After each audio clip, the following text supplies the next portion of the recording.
All right, so we've talked about how to do landing pages, how to do individual emails. Talk about a lot of the different pieces and parts. We're gonna fill in the next piece of the puzzle, which is how to write email sequences, right? So not just one email, but how do you connect emails and use them on the back end to actually make money for a company? So email is a very powerful platform for customer communication, right? It is how many businesses speak to their customers directly. It's refused to die. It's a powerful system, right? But a lot of what I'm going to be teaching you and sharing with you in this video can still be applied to other communication platforms like their social media account or SMS and stuff like that. It transfers quite a bit, but I'm going to be speaking primarily about emails, right? Once someone has signed up for a brand's email list, they are now part of that brand's world. This is like that first step into going from being like a follower, someone from the outside world, into being like their fan, right? And if a business can take that person and build and maintain a strong relationship with those people, if they can shift their beliefs, change the way they see the world, and inspire action towards that reader's goals, then that business can earn fans for life and will be able to achieve both a high LTV and a huge scale, right? If they can take everybody that walks in the door and connect with them and deeply and build rapport with them deeply and inspire them to take action, then they're going to be able to sell a lot more products. They'll be able to take that money and use it to increase their front end marketing. It's a key element to really being able to scale a business really high up, right?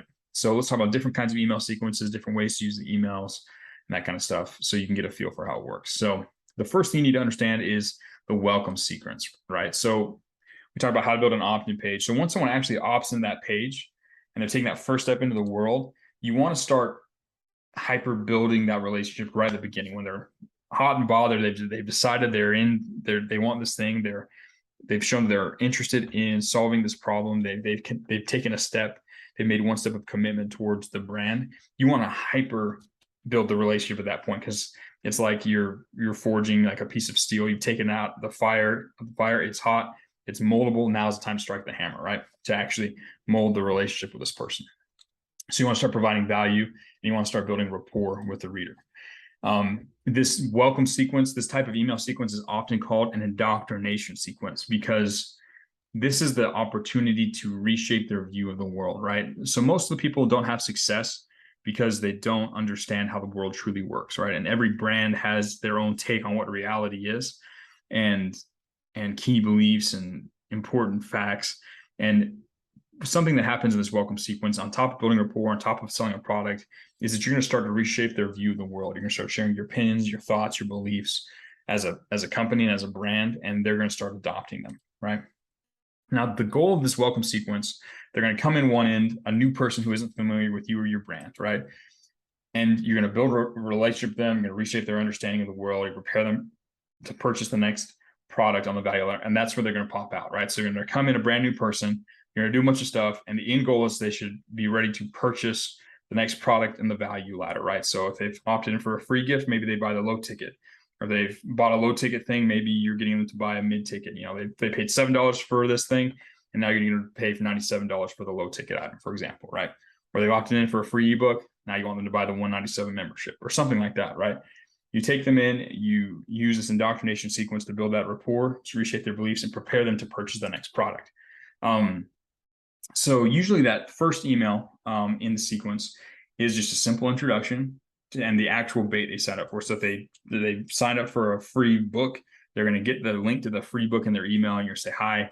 And usually you're also going to tease the content they're going to be getting in the next email, so they're going to want to come back and read it, right? So that first email is kind of administrative, but you want to tease some valuable content they're going to be getting in that next email, so they're going to show up the next day or for the next email that they get, right? And that's right. Email 2, that second email, is usually an HSO email where they get the opportunity to know the guru or the brand's sort of discovery story, start to build rapport, get to understand what it's all about, and begin to shift some of those beliefs, to begin to, do the things that the HSO email does, right? Now, when you're presenting this information in the welcome sequence, not all of the emails have to be sales emails, right? So that HSO doesn't have to be an email that directly sends them to the next product on the ladder. It can, but it can also just be something that teaches a valuable lesson. And instead of an offer, you just provide the information, some of the things they can do to act on right then and there, right? And these are called value emails, right? A lot of times we call these value emails, and the ones where there's a direct pitch, we call those a sales video, right? You can either do a value email where you just teach it there in the email. You can direct them to a YouTube video or a podcast episode. You generally want to increase engagement and help them start to consume the content that's going to help shift their brain, right? You can link to a product, but you don't have to. Email 3, so after you've done that HSO email, they've got a chance to get to know you and the brand. Email 3 is usually like a pure value email that just gives them new knowledge about the roadblocks and what needs to happen if they want to get to their dream state.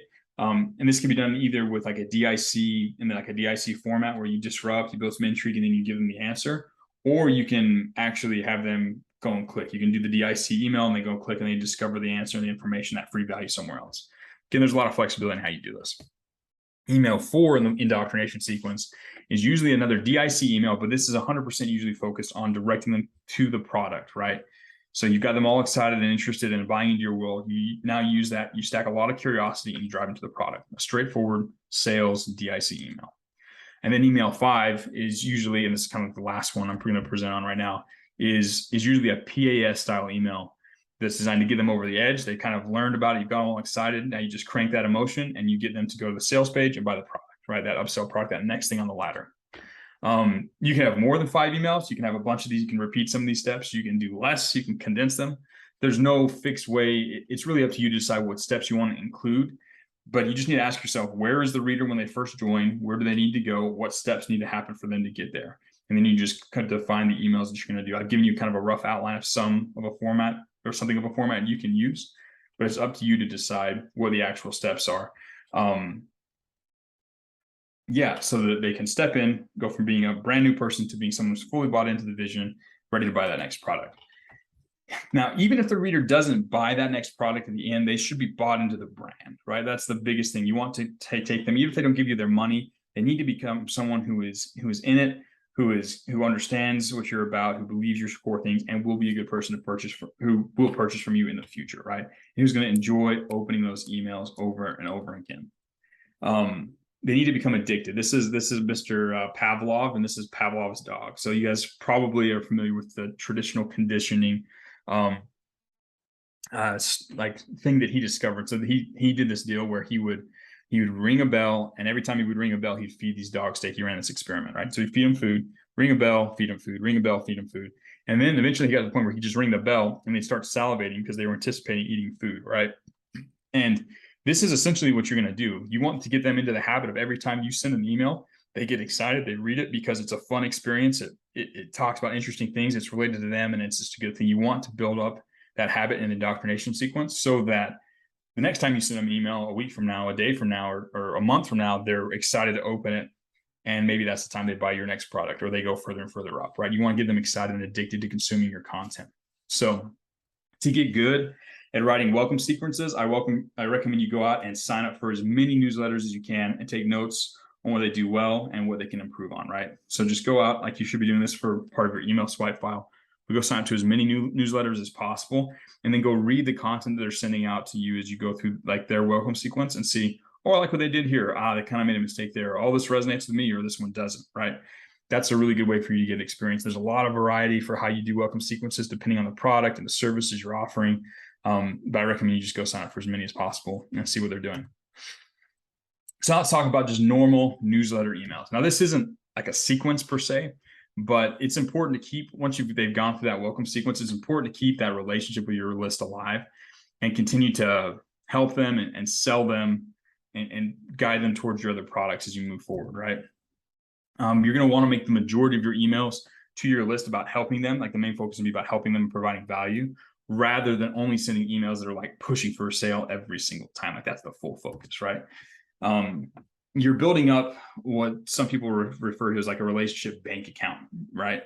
So every time you send them an email that provides value, you're making a deposit, right? So you're increasing the balance in this imaginary relationship bank account.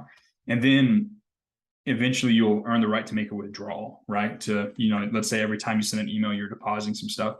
You send 3 or 4 emails where you're giving them a lot of value and you build up a balance. Then you can then turn around and say, okay, I'm going to send you an email where I'm directly selling a product, but you've earned that, right? Because you built it up by providing so much value, right? But even though you're sending value emails, doesn't mean you should ignore the DIC, PAS, or HSO elements. Those are still the best ways to grab people's attentions, build curiosity, so that they'll pay attention to the lessons and value that you're sharing. So you still want to do DIC, you still want to do PAS, you still want to do HSO. You just might put the actual value inside the email or link to something that's free instead of an actual product, right? You can also tag on a mini CTA in the PS section for your value emails to capture sales as you educate and help them. So you have the whole email, you teach them some cool stuff, and you might do PS and a little entry bullet and a link to the actual product, right? That way you're not like overtly, like directly making the whole thing about selling. You're providing a lot of value and you're giving someone an opportunity to buy if they're interested, right? Usually you want to do like a 3-to-1 or a 2-to-1 ratio of value emails to sales emails. So you're going to send out 3 value emails and then a sales email. That way it's balanced and you have enough of a relationship capital built up over those deposits, those value emails, that you get the right to do a sales email. So that's how you send out your regular content to an email list. Now, eventually you're going to do what is often called a launch sequence. So when a business is going to launch a new product or hold a live or paid event, like paid webinar or something like that, you're going to send a series of emails to the list to build up demand and capture the maximum number of sales from your product, from your list, right? In many ways, these sequences are a lot like welcome sequences, right? There's usually an announcement email. It's kind of like that first email where you're gonna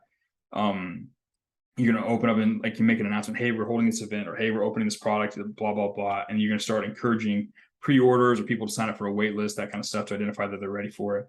And then you're gonna give a lot of value emails and free content. Maybe you're gonna do a free webinar, maybe you're gonna do some videos, you're gonna post some stuff, but you start educating the reader, reshaping some of their beliefs and amplifying their pain and desire around like this problem or service that your product or service is connected to, right?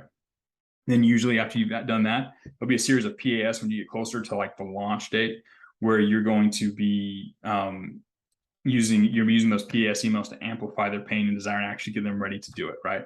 If there's a sale period, right? So if it's like, it's only available, like say it's a course and it's only available for enrollment for like a week, then usually there's some high urgency PAS style emails that go out during that week. And especially right before the time that like the cart closes and like they can't purchase anymore, you're gonna have some urgency style emails where you're like, hey, 48 hours left, or hey, 24 hours left, or hey, 4 hours left, that kind of stuff to go out to the list and catch that last minute traffic as the urgency gets like greater and greater as you get closer to the end, right? So many businesses have multiple products. They launch new products. They do new courses. They do like cyclical launch patterns. So you might have to do the same launch sequence to your list 3 or 4 different times in the year, where you change the content out, but you basically follow the same process to get someone to come into a course or a product, right? So that's a launch sequence, and it's kind of varied, right? But basically, again, you're going to have an announcement. You're going to build up some value. You're going to capture the sales with like a PAS style stuff, and you're gonna have some urgency stuff right as the end of the launch comes out, right? That's typically how a launch sequence goes. Now, there's another type of sequence which is called the reactivation sequence. So something you need to know is that over time, like naturally, subscribers will start to lose interest, stop losing it, or will start to lose interest, and they'll stop opening up your emails, right? Just over time, they'll solve a problem, or they'll move on, or they'll die, or something happens, and they just stop opening your emails, right? Which isn't that big of a problem, but Google and like mail servers, like the actual technical side of things that actually send out emails, they keep track of open rates and spam complaints, right? So you don't want to get marked as spam, obviously, right? But they also track open rates. If you're sending emails over and over again to people who don't open it, your sending domain or address will actually blacklist your domain or treat your sending domain with less priority. So it'll actually like affect your deliverability to your actual good contacts, right? It'll keep you in the like promotions tab or the updates tab instead of helping you get into the primary tab, or it might just start sending you to spam, right? And you want to minimize as much that it possibly, you want to maximize the deliverability. So if there's a lot of old subscribers who aren't responsive on that list, when you're on the business list that either you're running as a business owner or for the clients that you're working with, then you want to identify those people and give them a chance to either reintegrate themselves into the community or just clean them out of your list, right? And to do this, you do what's called a reactivation sequence, right? You're going to segment out the customers, the subscribers who haven't opened their emails in however many months, 3 months, 6 months, whatever you decide, right? You're going to create a new segment on your email marketing software. And then you send those people a series of emails letting them know that they're going to be removed from your list. So you say, hey, so-and-so, like, I've seen you haven't been active in a while. Like, we want you to stay here. If you still want to receive emails, please click this link. go do this, whatever. Usually like you make a link, say, hey, click here if you want to stay. They take that action, then they're tagged, they're taken out of that group. You can kind of bribe them to click that link by offering them a small discount on one of your products, or start reindoctrinating them by building like their curiosity and taking them through another journey, so they kind of go back through the welcome sequence all over again. You can engineer these sort of experiences for them. Basically, you want to find the people, and usually you want to use high intrigue, high attention grabbing subject lines on this, so you can give someone a chance to finally open their email. But you want to create these people, you want to identify them, you want to give them a chance to say, hey, raise their hand, click the link, and say, yeah, I want to still be in the brand. And then you're going to start giving them content that's going to help them kind of step back into that world and get reactivated, right? But eventually there has to be a breakup email where it's like, hey, it's your final last chance to stay. If you don't click this link within 24 hours, you're out. And then if they don't take the necessary action, you take everyone who didn't respond and you just remove them from the list, right? You take them off the email list. So that way you keep your sender score high. And then your focus is 100% on people who you're helping, people who are most engaged with the brand, right? It's going to help your open rate stay high, keep your sender score up, and it's going to keep your optimism up because you're working with an engaged group of people instead of people who have become apathetic, right? You want to get rid of those people, right? So those are some of the main sequences you're going to run as you're working with an email list and as you're creating email sequences. It's how you actually take those DIC, PES, HSO emails and you put them to work. Now, I need to talk about something called segmentation, right? So today's modern email marketing softwares, which is like EMS, things like MailChimp, ActiveCampaign, et cetera, right?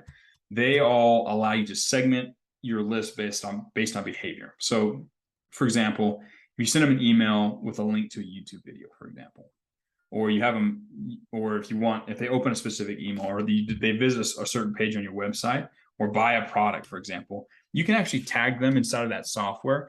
And that way, when you turn around, you can send emails to people who only have a certain tag or fit a certain segment, which is really cool because that way you can identify your best prospective customers, the ones who are like your loyal diehard fans. And you can say, okay, they'd be a really good fit for this product. And you can send just those people specific emails where you treat them that way. Or you can say, okay, these are the men on the list, these are the women on the list. I'm gonna send them different emails because they're gonna respond to different pain points, right? The ability to segment and tag your list, it allows you to tailor the subscriber's experience to them and allow them to get the most value out of the product, right? The old rule of thumb is that a business should earn at least $1 per month for each subscriber on their list. So if you show up to help a business and they have 100,000 subscribers, but are only making like 20K a month, then they need to improve their list health, improve their email sequences, and or add some new products to get more value per contact, right? And these are the tools you need to do this, right? You have the segmentation, you're going to be able to create new flows, better experiences for the best customers, for people. You're going to be able to create better welcome sequences so you can take a greater percentage of people who come in that front door and turn them into great, wonderful subscribers who are engaged and ready to purchase other products. If you create better launch sequence emails, you can maximize the amount of people who buy new products or ascend up that ladder. And as long as you keep your list health good, you should be able to put together email sequence after email sequence after email sequence to maximize the amount of value you're providing to that list, and also maximize the amount of value that they're giving you through purchasing your products, right? There's a lot of different ways to do email lists. There's a lot of ways to configure it. Again, sign up to as many email lists as you possibly can so you can get a feel for different things that people are doing. Because email is a very powerful tool to build that relationship with your client, your customers, and also capitalize from that relationship. It's an important tool. Again, a lot of it can be applied to social media, like how you post on Facebook, Twitter, YouTube. Can follow a lot of the same stuff. You can't tag as well as you can there, but you can still plan out the kind of content and your sales content versus your value content, that same sort of thing, using these same principles.